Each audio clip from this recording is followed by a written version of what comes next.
রোজকার রান্নাঘর চ্যানেলের নতুন একটি ভিডিওতে সবাইকে স্বাগত জানাচ্ছি। আজকে তোমাদের সাথে শেয়ার করব ঘটকচুর কোফতা। আগে যদি কেউ খেয়ে থাকো তো অবশ্যই জানিও।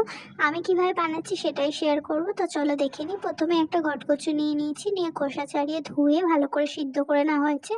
এবার এর মধ্যে হলুদ, নুন, লঙ্কার গুঁড়ো দিয়ে আদা, রসুন, টমেটো, পেঁয়াজের একটা পেস্ট দিয়ে ভালো করে মেখে নেওয়া হচ্ছে।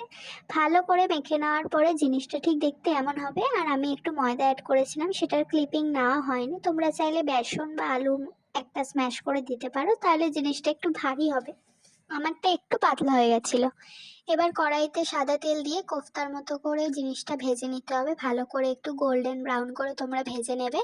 আমার দেখতেই পাচ্ছ এরকম করে ভেজে নিচ্ছি। আর ভাজা হয়ে গেছে, একটা বাটিতে তুলে রাখলাম। এবারে জিনিসটা বানানোর জন্য তোমরা এটা লঙ্কা জিরে টমেটো দিয়েও করতে পারো বা আদা রসুন পেস্ট দিয়েও করতে পারো। যেহেতু আদা রসুন পেস্ট করেছিলাম তাই জন্য আদা রসুন পেস্ট দিয়েই করা হচ্ছে।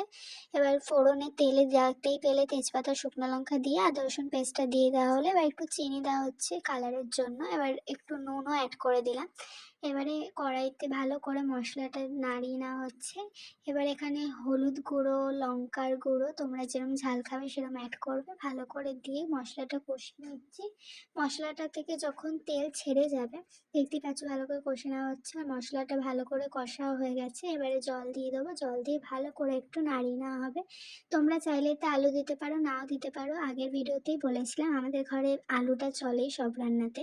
তো একটু আলুও অ্যাড করে দেওয়া হলো। আলুটা দিয়ে ভালো করে নাড়িয়ে নেওয়া হবে। একটু ঝোলটা ফুটে গেলে কোফতাগুলো এর মধ্যে দিয়ে দিচ্ছি।